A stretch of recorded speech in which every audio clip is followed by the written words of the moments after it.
Le 14 juin 1944, à 04h17 précise, dans les ruines fumantes d'un village normand nommé Saint-Lô, un bataillon français de renfort, composé de 312 hommes épuisés, se retrouve face à une horde de 5000 soldats allemands en pleine offensive. Les blindés ennemis, 30 en tout, grondent à moins de 200 mètres, leurs chenilles écrasant les décombres comme si le sol n'existait plus. C'est absurde. Ces Français, arrivés la veille comme simple soutien logistique, sans armes lourdes, sans soutien aérien, bloquent la route principale vers Caen. En quelques minutes, les premiers obus tombent. Les Allemands avancent, certains à pied, d'autres sur des half-tracks, croyant l'assaut gagné d'avance. Mais quelque chose cloche. Ce bataillon, censé juste tenir la ligne arrière, va transformer cette nuit en cauchemar pour l'ennemi. 312 contre 5000. Une disproportion qui défie la logique. Et pourtant, à cet instant, alors que les balles sifflent déjà, l'offensive principale de la Wehrmacht s'apprête à s'effondrer ici, dans ce trou perdu. Reculons de quelques heures. Avant ce chaos, tout commence par un ordre banal.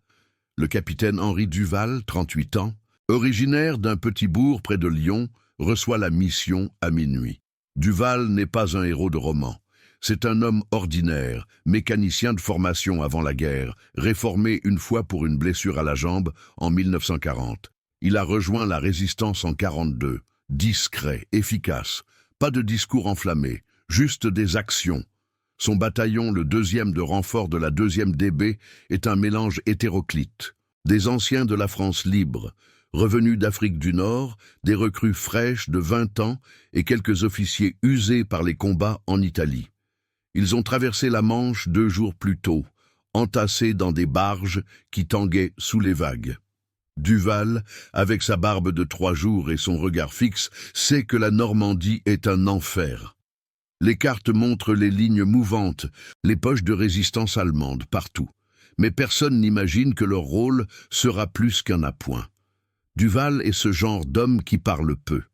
Il a grandi dans une ferme, appris à réparer des tracteurs avant de réparer des jeeps.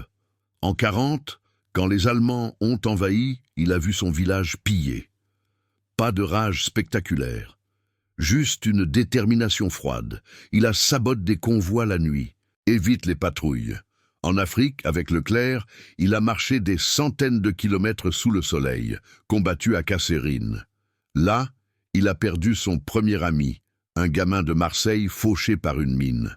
Duval a porté le corps sur 5 kilomètres sans un mot. C'est ça, son caractère. Il agit quand il faut, sans fanfare. Son bataillon le suit pour ça. Pas de charisme hollywoodien, juste de la confiance brute. À 02h, ils arrivent à Saint-Lô par convoi de camions bâchés. La ville est un squelette, 80% rasée par les bombardements alliés. Les rues ne sont que cratères et murs effondrés. Duval descend le premier, vérifie les positions. Ses hommes déchargent les caisses, munitions légères, quelques mitrailleuses, pas de canons. Ils sont censés creuser des tranchées pour protéger les arrières de la 3e armée US qui pousse vers l'est. L'air pue la poudre et la terre humide. Des éclaireurs rapportent des mouvements allemands au nord, mais rien d'alarmant. Duval assigne les postes, la 1re compagnie au carrefour principal, la 2e dans les ruines de l'église, la 3e en réserve. Il marche parmi eux, tape sur une épaule ici, un ordre sec là, tenez la ligne, pas de folie. Ces hommes hochent la tête, ils savent qui il est. En Italie, Duval a tenu un pont pendant 12 heures sous feu d'artillerie, sauvant un peloton entier. Il n'en parle jamais. Mais les survivants s'en souviennent. La nuit avance. À 03h30, les premiers signent. Un grondement lointain, les sentinelles signalent des phares à l'horizon. Duval grimpe sur un tas de débris, jumelles en main, des silhouettes sombres, infanterie motorisée soutenue par des Panzer IV. L'offensive principale allemande, partie de Coutances, vise à couper les lignes alliées avant l'aube.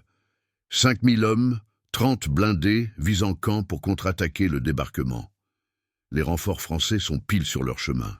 Duval appelle le QG par radio craquante, contact imminent, demande appui.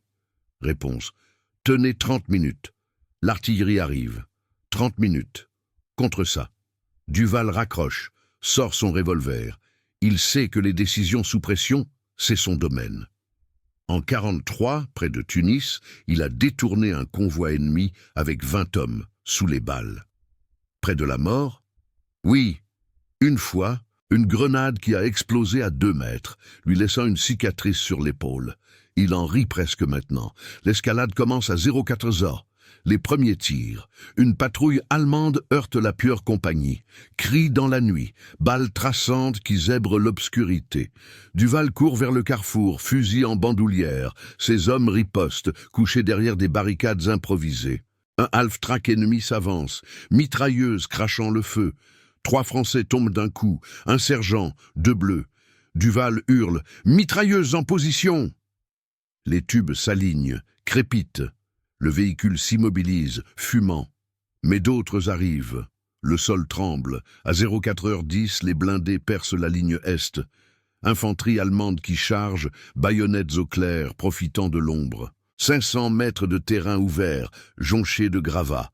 Duval voit la vague, casque d'acier, fusil levé, ses 312 hommes contre cette marée. La tension monte, pas de panique chez lui, il a déjà vu pire. Les dunes de Libye, où 200 alliés ont tenu contre 1000, perdant la moitié mais brisant l'assaut. À 04h15, le chaos s'intensifie. Obus qui pleuvent, faisant voler la poussière. Un mur s'effondre près de Duval, ensevelissant 2 hommes. Il les dégage lui-même, main nue, ignorant les éclats. « Bougez! On recule pas !»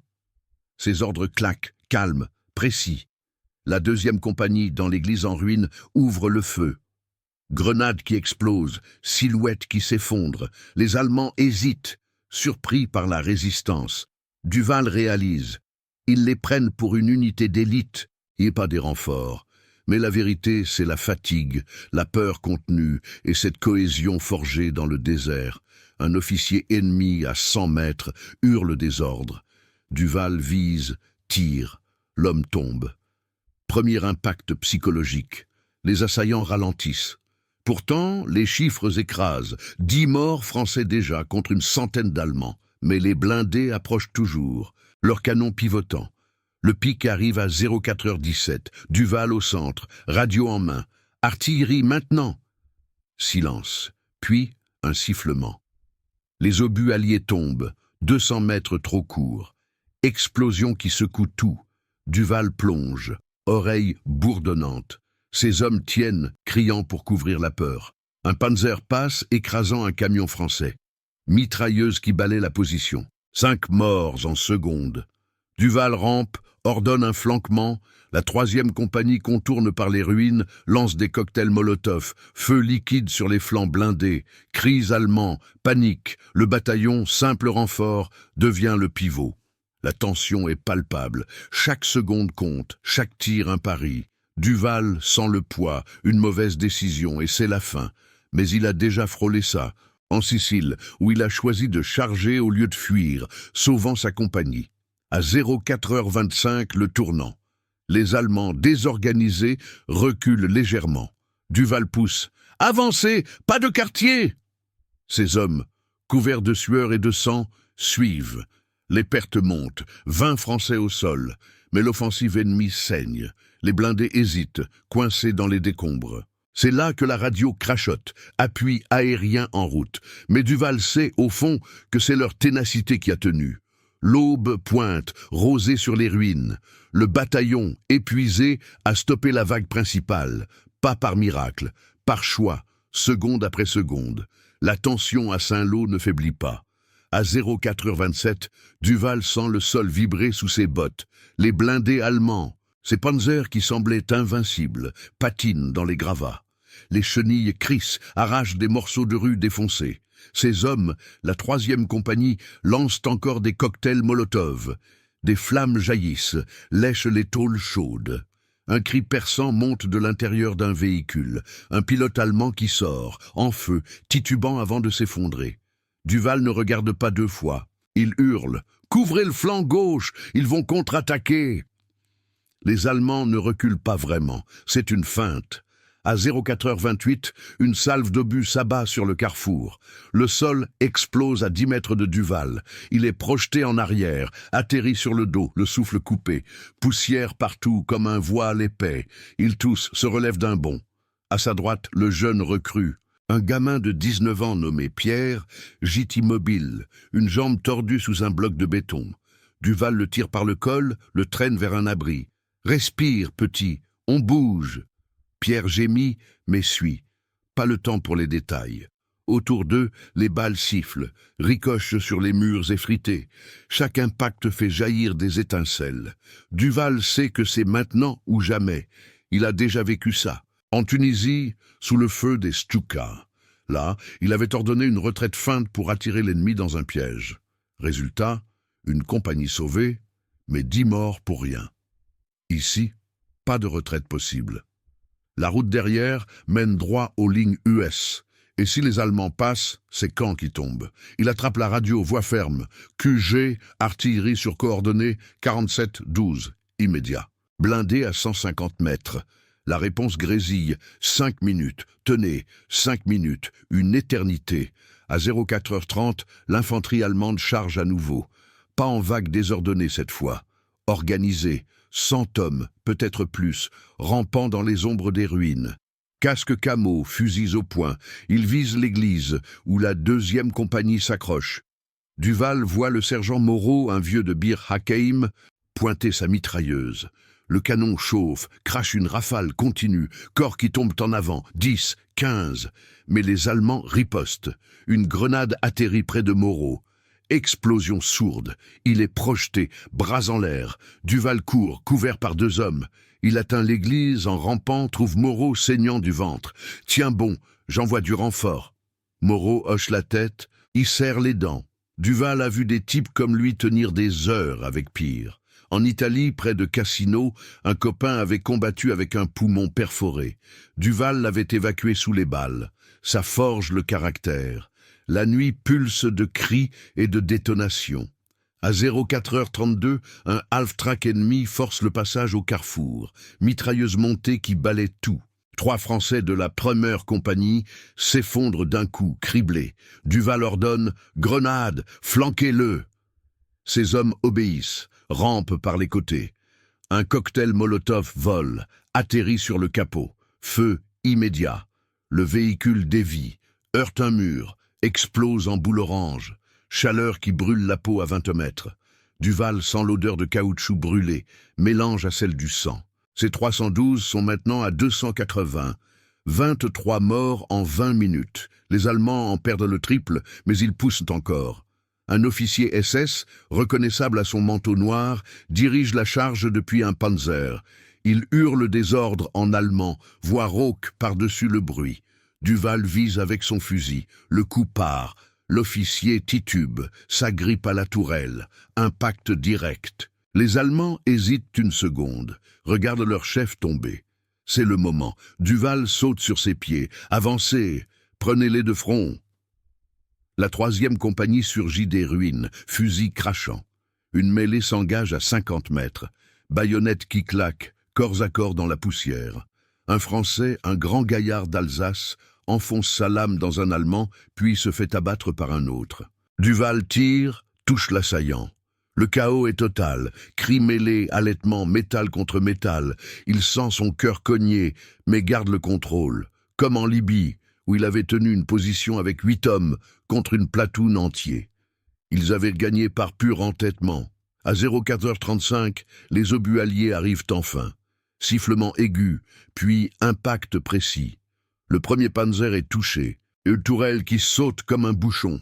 Explosion qui illumine la nuit. Silhouette projetée. Les Allemands paniquent, reculent en désordre. Mais un dernier blindé force. Canon pivotant vers Duval. Il plonge derrière un mur à moitié debout. Le shell explose à côté. Débris qui volent. Oreilles qui sifflent. Il se redresse, sort un pistolet mitrailleur d'un mort. Rafale courte. Le tireur ennemi s'affaisse. Ses hommes profitent. Grenades dans les chenilles. Feu nourri. Le blindé cale, fumant. La vague ennemie se brise. À 04h38, les survivants allemands se replient vers le nord, laissant derrière eux des carcasses noircies et des corps entassés.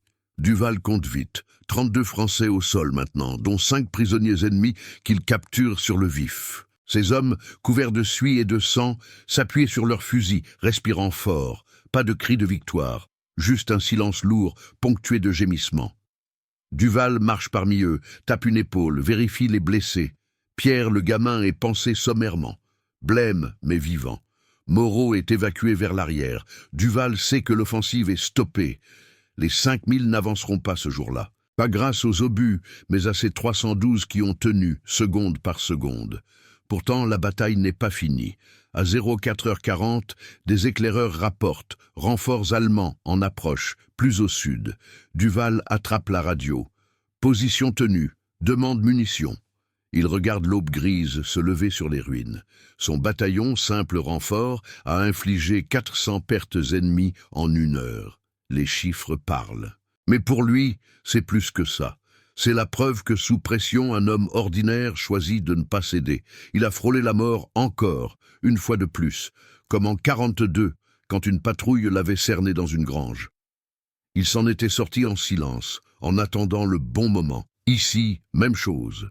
La guerre ne pardonne pas les faiblesses, et Duval n'en a pas. À 04h42, Duval sent l'air se charger d'une humidité froide. L'aube traîne, un gris laiteux qui enveloppe les ruines comme un linceul. Ces hommes, éparpillés dans les décombres, rechargent leurs armes avec des gestes mécaniques. Les munitions baissent, les caisses sont presque vides, les bandes de mitrailleuses à moitié usées. 32 morts, une quarantaine de blessés, et pourtant, ils tiennent. Duval balaie du regard le carrefour. Les carcasses des blindés allemands fument encore, leurs tourelles tordues pointant vers le ciel. L'odeur de métal brûlé colle à la gorge. Il sait que les renforts ennemis approchent par le sud, un grondement sourd qui monte des champs labourés par les obus. Il a déjà géré ça en 43, près d'El Alamein. Là, avec une section de 20, il avait bloqué une colonne de camions sous un déluge de sable et de feu. Pas de gloire, juste des ordres brefs, des positions tenues jusqu'au dernier chargeur. 10 de ces gars n'étaient pas rentrés. Duval avait porté les blessés sur son dos, ignorant la soif qui rongeait. C'est ce qui le définit, pas la peur mais l'habitude du bord du gouffre. Ici, même chose. Il appelle le sergent Lefebvre, un dur à cuire d'Indochine, marqué par une cicatrice qui barre sa joue. Prends 10 hommes, couvre le sud. Si tu vois du mouvement, tire d'abord. Lefebvre hoche la tête, attrape son fusil. Pas de question, ils partent en rampant. Silhouette fondue dans les ombres. À 04h45, le premier signe. Un éclat de métal au loin, phare masqué par des arbres. Duval grimpe sur un monticule de briques, jumelles collées aux yeux. Des half-tracks, au moins 5, tractant de l'infanterie. 300 hommes, peut-être, fonçant pour percer la brèche. L'offensive n'est pas morte. Elle mute, plus vicieuse. Duval sent le poids sur ses épaules. Ces 280 restants contre cette nouvelle vague. Il a frôlé pire en Sicile, en 44, où une contre-attaque italienne avait surpris son peloton au bivouac. Il avait réveillé tout le monde en 5 secondes, organisé une embuscade qui avait renvoyé l'ennemi bredouille. Perdu 6 hommes, mais gagné du temps pour l'artillerie. Aujourd'hui, l'artillerie est en retard. Toujours. La radio grésille. Duval, munitions en route. 10 minutes. 10 minutes. Il jure intérieurement, mais sa voix reste plate. Compris, on tient. Il descend, rassemble la première compagnie autour d'un mur effondré. Écoutez, ils viennent du sud, pas de surprise. Visez les moteurs d'abord. Ces hommes, visage noirci par la suie, hochent la tête. Un jeune, un Parisien nommé Jacques, tremble légèrement, mais serre son fusil. Duval lui tape l'épaule. Respire, tire droit. Il se souvient d'un gamin comme lui en Afrique, fauché par une rafale. Il l'avait vu tomber, yeux grands ouverts, pas le temps de pleurer, juste avancé. À 04h48, le contact, des coups de feu secs comme des pétards. Lefebvre signale par sémaphore, ennemi à 300 mètres. Duval ordonne, mitrailleuse sur le flanc, grenade prête. Le sol vibre à nouveau, les half-tracks surgissent, phares aveuglants, crachant des rafales. Balles qui fouettent l'air, ricochant sur les pierres. Un homme de la première tombe, cri étouffé, Duval plonge, riposte d'une courte rafale. Touché, un Allemand s'effondre au pied d'un véhicule. Mais ils avancent, infanterie qui saute à terre, rampant vers les positions françaises. La nuit explose en éclats oranges, grenades qui roulent, explosent en gerbes de terre. Duval court vers le sud, couvert par 2 tireurs. Il atteint Lefebvre, agenouillé derrière un cratère. Combien? Lefebvre crache. 200, au moins. Il flanque, par l'ouest. Duval voit la manœuvre, une tenaille pour encercler. Il a vu ça en Tunisie, une nuit comme celle-ci, où les Allemands avaient pincé sa compagnie contre une dune. Il avait ordonné un repli en échelon, sauvant la moitié. Blessé à la cuisse, il avait marché 3 kilomètres sur une jambe raide. Ici, pas de dune, juste des ruines piégées. On contreflanque. Prends la moitié, va à droite, je prends la gauche. Ils se séparent, ombre dans la poussière. À 04h50, le pic de l'assaut sud. Les half-track force, chenilles qui broient les gravats, mitrailleuses ennemies qui balaient, fauchant 2 Français d'un coup. Duval hurle « Feu !» Ces hommes répondent. Cocktail Molotov qui volent en arc lumineux. Un véhicule flambe, bloque la route. Cris allemands, panique qui monte. Infanterie qui charge à la baïonnette, 100 mètres de terrain ouvert. Duval tire, recharge, tire. Un Allemand à 20 mètres, yeux fous, lève son fusil.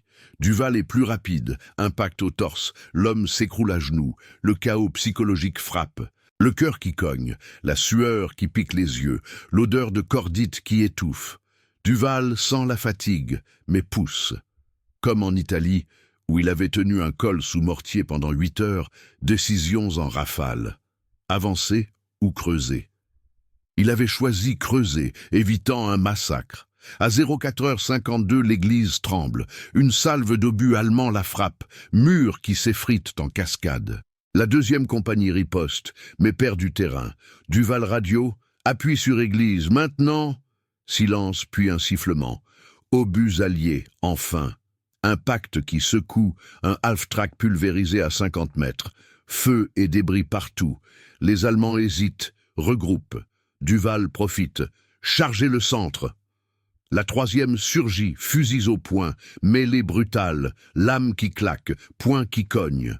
Un Français enfonce sa baïonnette, se fait abattre par un coup de crosse.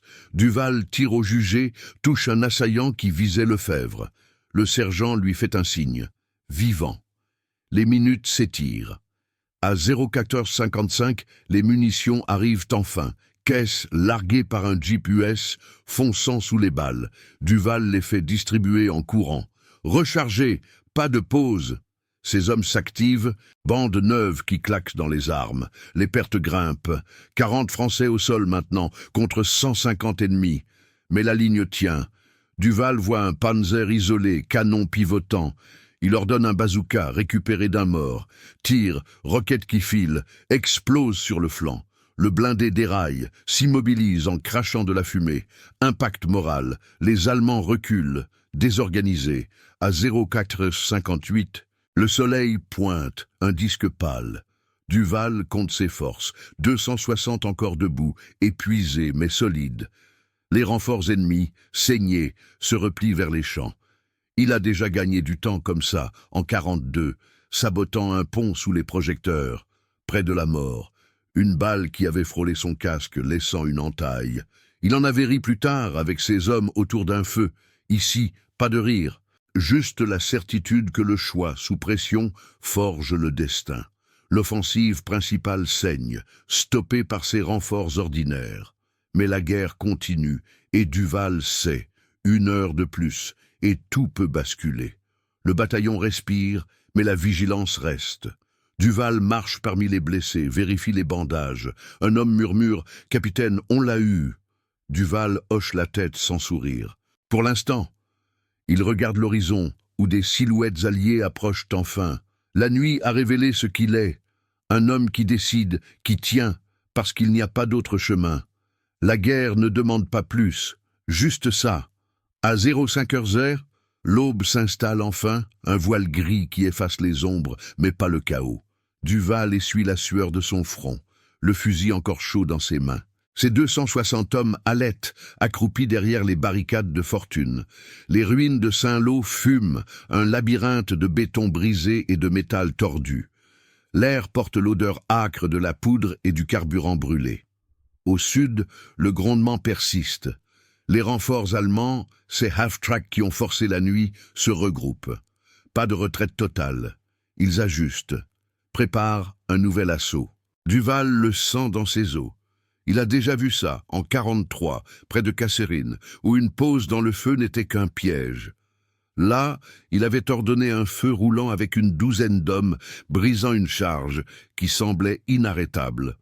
Perdu 4, mais gagné l'aube. Il rassemble ses officiers près d'un mur écroulé. Lefebvre, la joue barrée de sang séché, tousse la poussière. « Capitaine, ils sont 400 au moins, avec 2 panzers en soutien. » Duval hoche la tête, voix basse et ferme. On les saigne au passage. Pas de front large, flanc et centre. Pas de discours, juste des faits. Ces hommes savent. En Italie, Duval avait tenu un village comme celui-ci, sous obus constant, décidant en secondes si charger ou creuser. Il avait choisi charger, sauvant un convoi entier. Près de la mort, une balle dans le casque qui l'avait assommé sans percer. Il s'était relevé, ordonné le feu. C'est ça qui les lie, pas la peur partagée, mais la confiance en ses choix. À 05h02, le premier mouvement. Des silhouettes émergent des arbres au sud, infanterie allemande en ligne serrée, casques camouflés dans le gris matinal. Derrière, les half-tracks ronronnent, chenilles qui labourent la boue. Duval grimpe sur un tas de débris, jumelles en main. Il compte, 350, avec des MG42 qui montent sur les véhicules. L'offensive principale, censée rouler sur Caen, bute ici depuis des heures. Ces renforts français, ces 312 d'origine, en ont déjà stoppé 800. Chiffre qui pèse. Il radio le QG. Nouvelle vague sud. Coordonnées 47-10. Artillerie urgente. Réponse. En vol. 4 minutes. 4 minutes. Duval baisse l'appareil, sort son revolver. Il sait que sous pression, c'est le timing qui tue.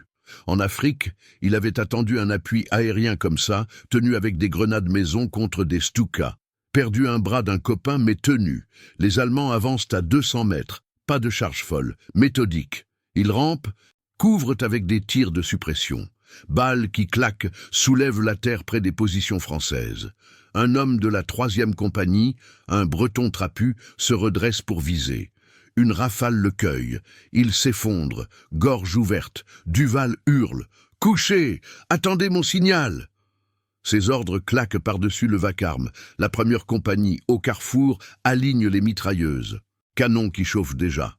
Lefebvre, au flanc droit, signale par geste, ennemi à 150. Duval voit la tenaille se refermer. Il a frôlé ça en Sicile, une nuit où des Fallschirmjäger avaient pincé son peloton. Il avait contre-attaqué avec 8 hommes, naïve au clair, dans le noir. Gagné par surprise, mais couvert de sang ennemi. À 05h04, l'assaut sud explose. Les half-tracks forcent. Fares éteint, mais moteur hurlant. Mitrailleuses qui crachent, balayant les ruines. 3 Français tombent en traversant un cratère. Un sergent et 2 bleus, criblés avant de toucher le sol. Duval plonge, rampe vers le centre. Grenade sur les tracks, flanqués. Ces hommes obéissent, silhouettes sombres qui lancent. Explosion en chaîne, terre et métal qui volent. Un half-track dévie, heurte un mur, s'immobilise en crachant des flammes.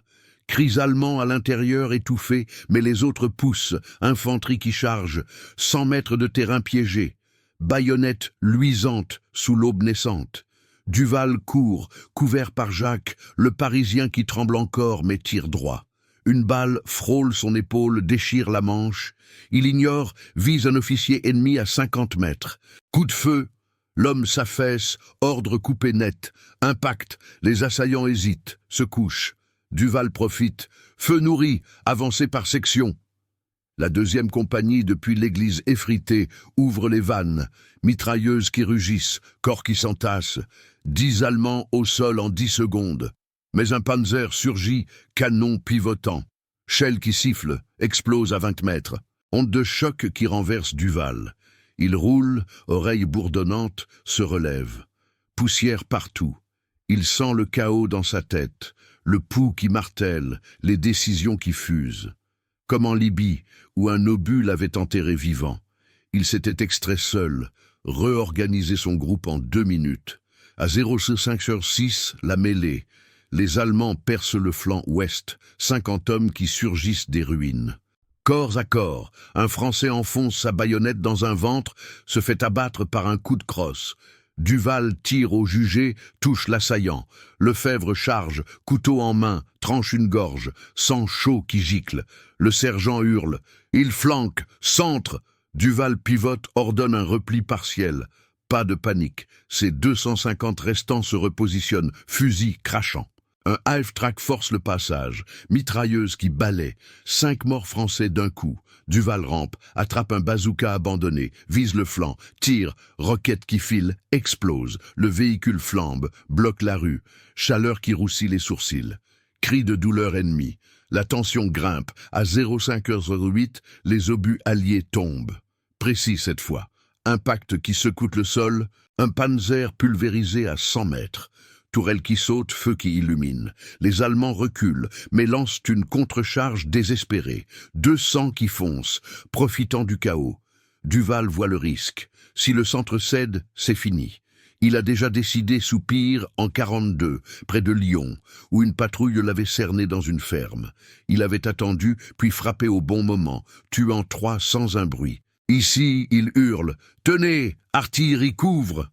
Ces hommes ripostent, grenades qui roulent, explosent en gerbe, corps qui volent. Jacques, à côté, recharge frénétiquement.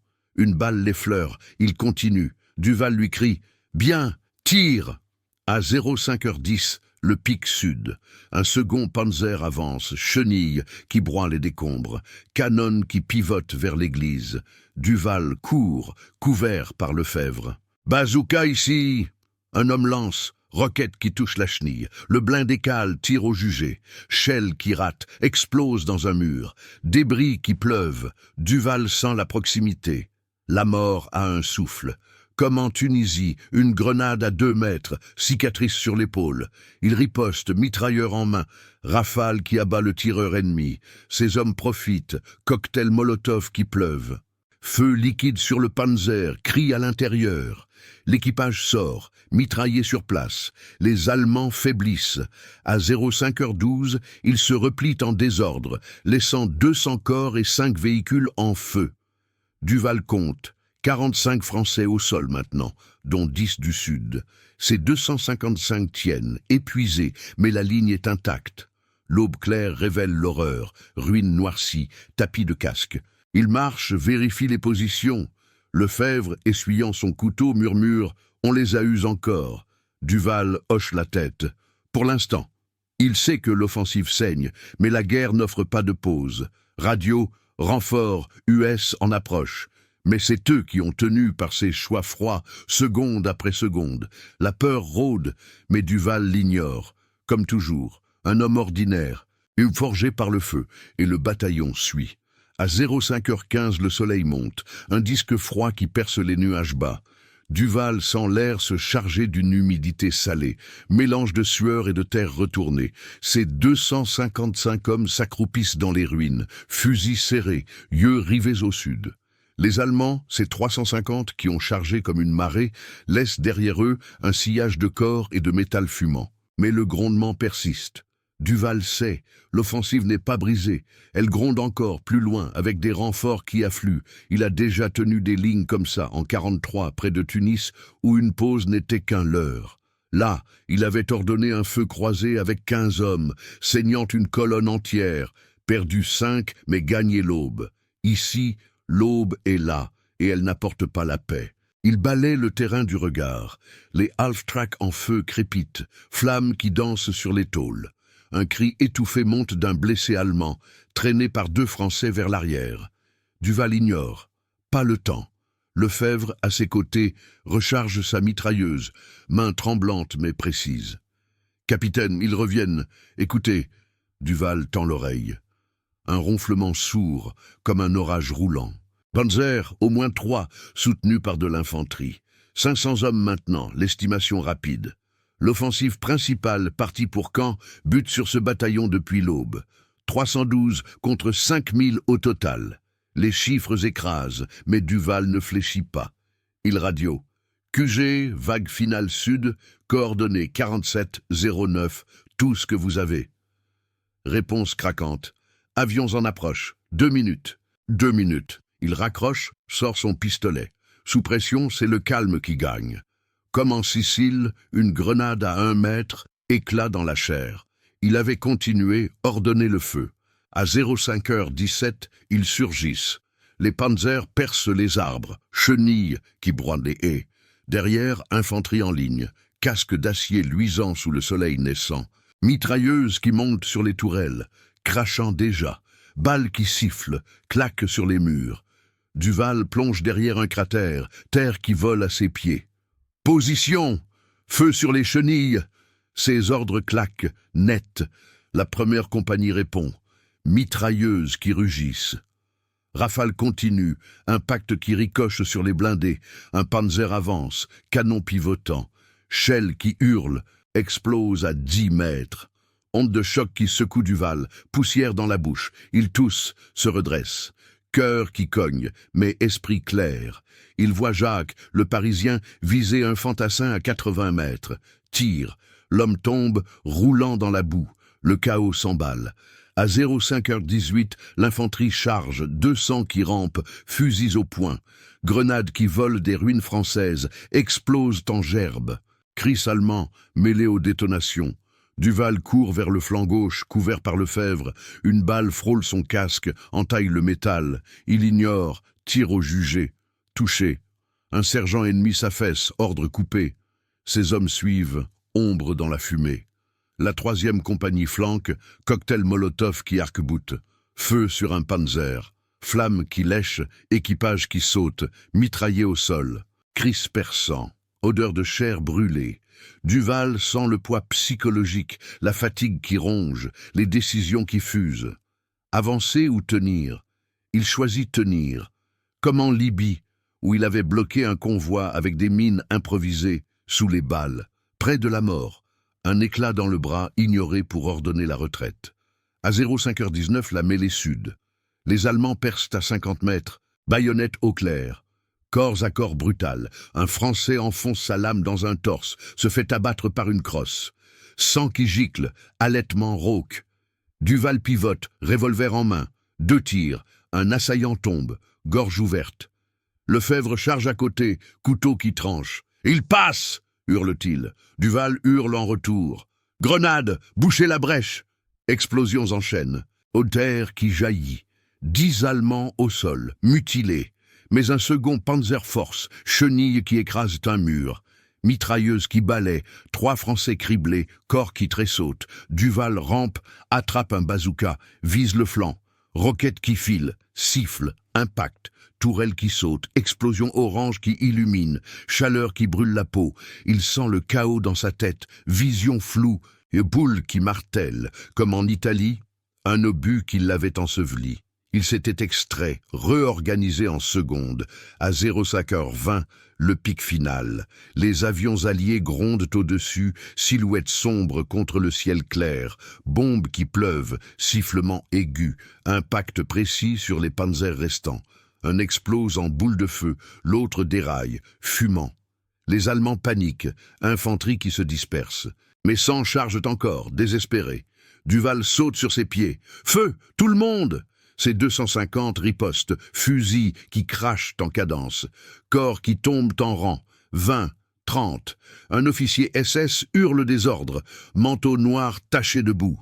Duval vise, tire, l'homme s'écroule, cri étouffé, la vague se brise, recule en désordre, half-track qui font demi-tour, chenilles qui patinent. À 05h22, le silence tombe, lourd. Les avions s'éloignent, vrombissement qui s'estompe. Duval compte vite, 50 Français au sol maintenant, dont 15 du dernier assaut. Ces 252 survivants s'appuient sur les armes, respirent fort. Blessés qui gémissent, un jeune qui vomit dans la poussière. Les Allemands laissent 600 corps, 10 blindés en carcasse noircie. l'offensive principale. Ces 5000 qui visaient Caen saignent à mort ici. Duval marche parmi ses hommes, tape une épaule, vérifie un bandage. Jacques, blême, murmure. « C'est fini ?» Duval hoche la tête. « Pour nous, oui. Pas de joie, juste l'épuisement. » À 05h30, les renforts US arrivent, jeeps et tanks qui roulent sur les décombres. Un colonel américain descend, maps en main. Il serre la main de Duval, voix rauque. « Vous avez tenu la route. Sans vous, Caen tombait. » Reconnaissance immédiate, citation au courage, promotion sur le champ. Le QG français radio plus tard, médaille pour Duval, mention pour le bataillon. Les survivants sont évacués, camion qui les emporte vers l'arrière. Duval monte le dernier, regarde les ruines s'éloigner. Pierre, le gamin, pensé, somnole à côté. Lefebvre, et cicatrice fraîche, allume une cigarette, pas de mots. Juste le poids des pertes, 60 morts au total, pour 1200 ennemis stoppés. La guerre continue, bien sûr. Caen tiendra, le débarquement avancera. Mais cette nuit à Saint-Lô révèle l'essentiel. Un bataillon ordinaire, envoyé comme renfort, a choisi de ne pas céder. Sous le feu, seconde après seconde, des hommes comme Duval décident. Pas par gloire, par nécessité. La courage n'est pas un cri, c'est un pas en avant quand tout hurle de reculer. Et dans le chaos de la guerre, c'est ça qui brise les offensives, qui change les lignes. Un choix froid, humain, inévitable.